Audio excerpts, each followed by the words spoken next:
Now at this point I'm going to overlay a scientific paradigm called systems approach to Vedic astrology,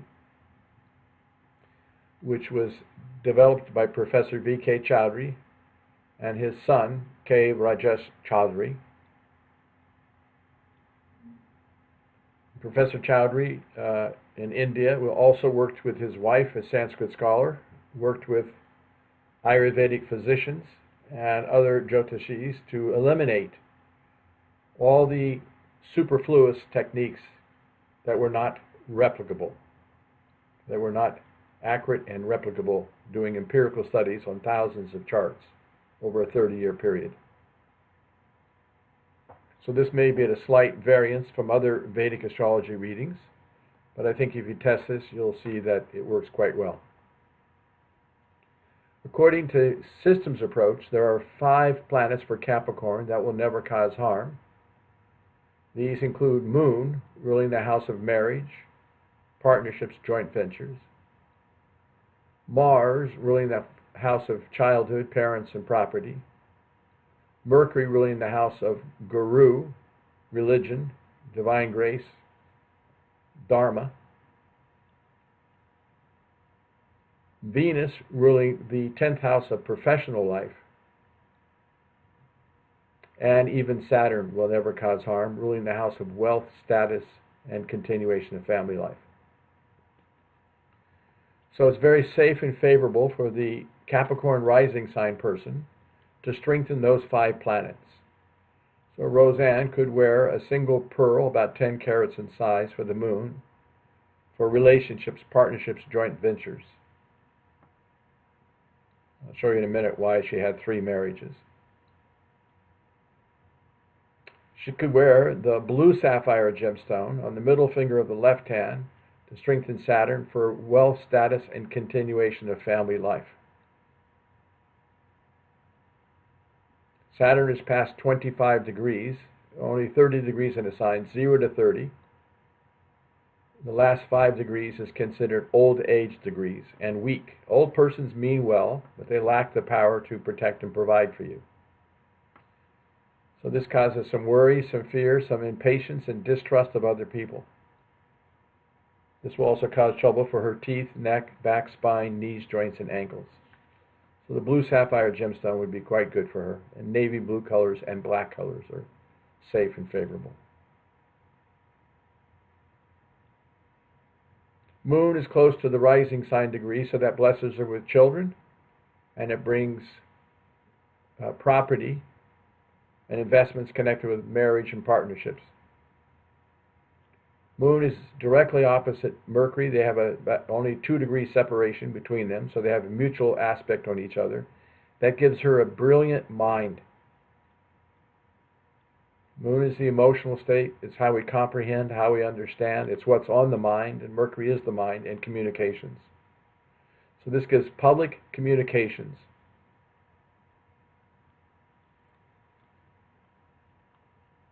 Mercury is a perfectly good tire on her bus of life.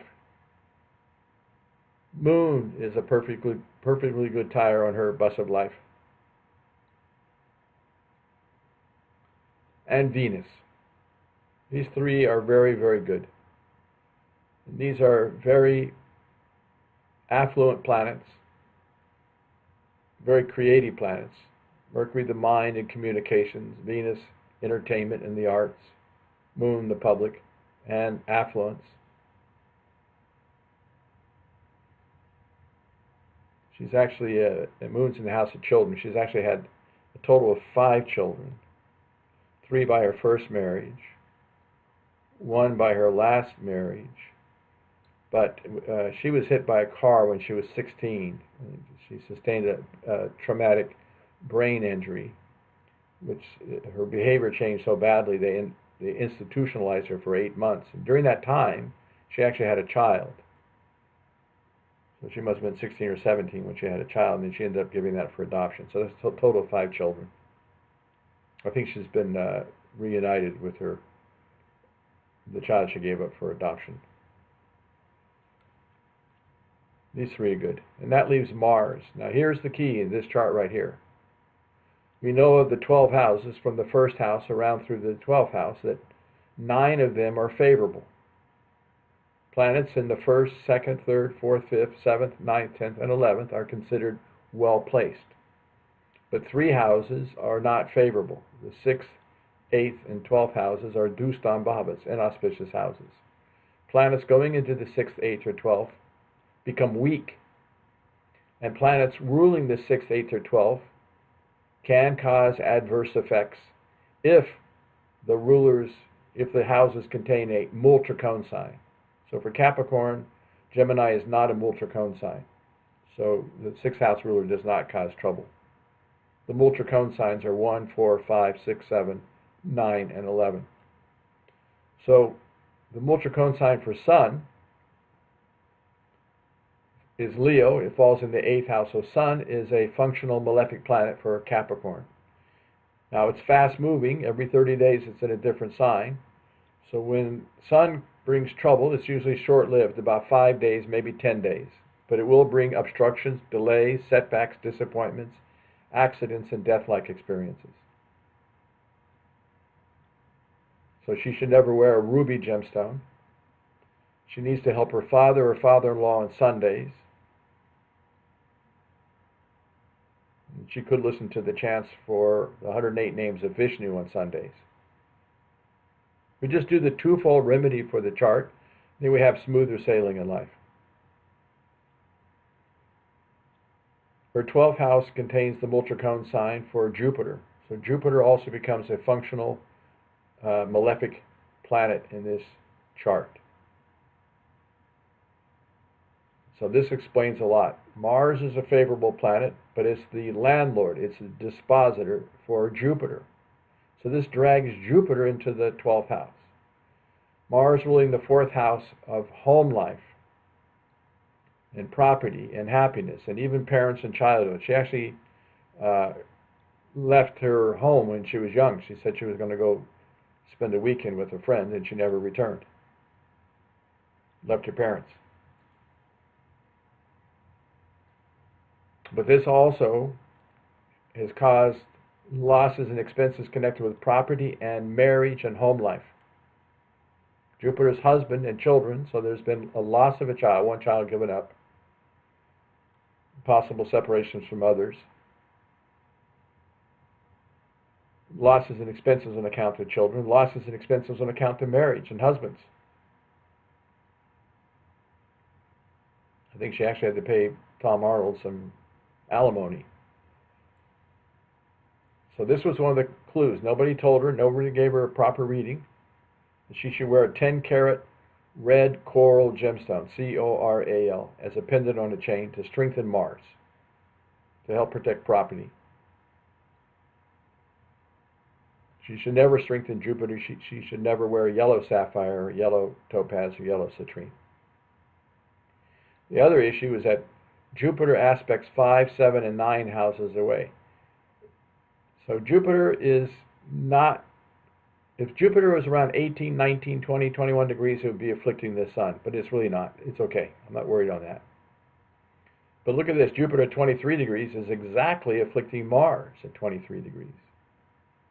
That's another thing. This causes some serious inflammation, I think. And it can cause losses and expenses on account of property.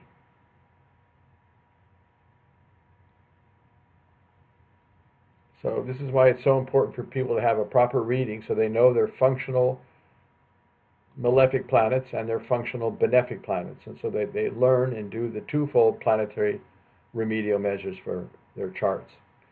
For Jupiter, she can help her guru or religious leader on Thursdays.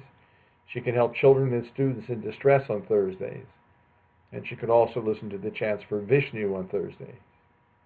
Because she's Capricorn, her Ishta Devata, personal deity, is also Vishnu. So for her, I would definitely, if this is my chart, I would definitely listen to Vishnu chants on Sundays and Thursdays. 108 names takes about 7 minutes. We keep the remedies simple so people can actually do them, but they're extremely potent. Now let's see if we can identify the current situation, why her show was canceled on May 29th. Saturn rules her wealth and status and continuation of family life. She was doing a show, her TV family show. And look where Saturn is transiting. Saturn's at 13 degrees in Sagittarius. This is the house of losses and expenses. So that's one of the issues.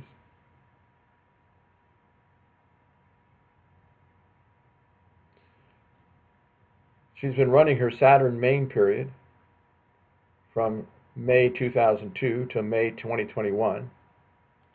Saturn's in the house of good fortune, so generally it's very good fortune. It's just weak at 27 degrees, but it's still in the house of good fortune, and it rules wealth and status. It's ruled by Mercury in the house of gains and income, under the aspect of Moon, which is the public, and partnerships and relationships. Now, the current operating planet is Rahu, which gives desires and ambition.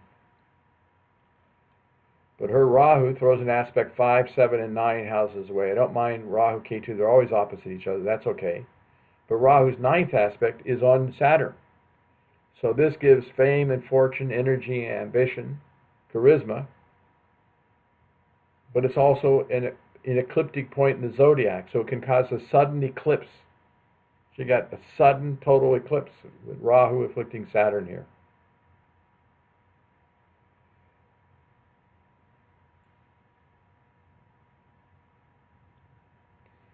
By the way, look at Rahu and Ketu in the transit chart. Anytime Rahu and Ketu in the transit chart are close to a person's ascendant degree, it's a disaster. Now, if they keep moving, it's a shorter-lived disaster. If they go stationary at that number, you're really in trouble. It can be even much worse than this. But look what happened. Take this K2 at 13 degrees. Well, first off, look at this for the whole world right now. This is today's June 5th, and I've been telling people until the end of September, we're in a lot of trouble. The whole worldwide. Volcanoes, earthquakes, fires, floods, explosions, violence, war, assassinations, all those kind of things. You know, when we had 9/11, the Twin Towers came down, K2 was afflicting Mars. But take this K2 at 13 degrees, slide him over here. So he's on the rising sign degree. He's within 1 degree of the rising sign. Now he travels, Rahu and Ketu always travel retrograde. They enter a house at 30 degrees. They travel retrograde for 18 months and they exit the house, go into the next sign. They spend 18 months in the even signs, 2, 4, 6, 8, 10, 12. While they're in the even signs for the 18 months, they can impact any other planets that transit even signs if they get within the conjunction or aspect. And they both aspect 5, 7, and 9 houses away. So they cover all 6 of those houses. So they can afflict anything in the transit chart and in the natal chart. So take the K2, put him over here. He's afflicting the 1st house. And his 5th, 7th, and 9th aspects are afflicting the 5th house of investments and children, relationships, and good fortune. And Rahu here is afflicting the house of friendships. She lost her friendships on this for losing the show. It's afflicting the house of self, and it's afflicting the house of her own self-efforts and communications. Rahu can be poisonous communications, saying things at the wrong time, impulsive communications. She lost the show for calling one of Barack Obama's advisors. You know, she did a racial tweet about that. That's Rahu. Now Ketu is also afflicting Moon. Moon is the public and Moon is relationships. Ketu's past life karma, setbacks, disappointments, obstructions. And this Rahu of 13 degrees is also afflicting Mercury, which is good fortune and income and communications. They're within 5 degrees, there's an impact. Well, this is not going away too soon for her because Rahu and Ketu will stop at 11 degrees the end of this June, and they'd be there for all of July, August, and September at 11 degrees. So that's a little close to 14. It's very close to 12. and extremely close to 10. So Moon and Mercury, her heart and mind, are going to be completely afflicted here for a while. Not good. Jupiter's currently at 20 degrees retrograde, so it's sitting over here. It went 22, 21, 20, 19, 18. It's about to come over her sun. Accidents, obstructions, delays, transformations, vulnerability, and death-like experiences. I assume it's giving her indigestion, because this can cause trouble for the stomach, digestion, heart, blood, bones, immune system. So Jupiter will pull away from 18 and go like 17, 16, 15, but then it's going to go direct and come back over that sun. So it's going to be close to the sun for another month or two. Maybe September it'll be done. So that's not good. And sun is authority figures in the government. And Venus, ruling her career, was in the house of conflicts, litigation, and disputes at the time of losing the... See, Venus went into this 6th house, which is enemies, disputes, litigation, bankruptcy, divorce, fire, theft, and cheating against her, false allegations against her. And Venus went in there about 3 weeks ago.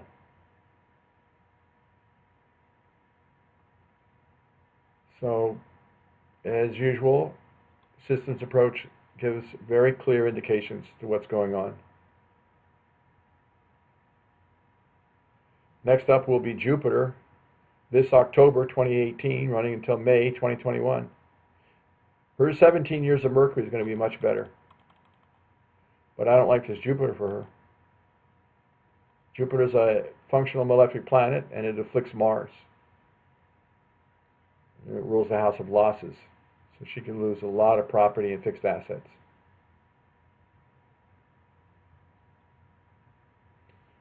So we do the twofold planetary astral remedial measures, and then we come out of our difficulties.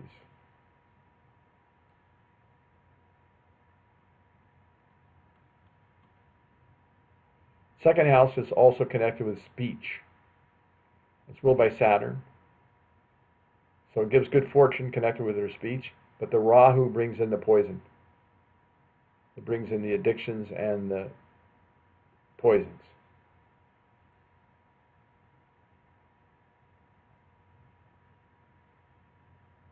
Okay, these are the main points for the chart for Roseanne Barr. I wish her and her family all the best in health, happiness, and prosperity. Namah Shivaya.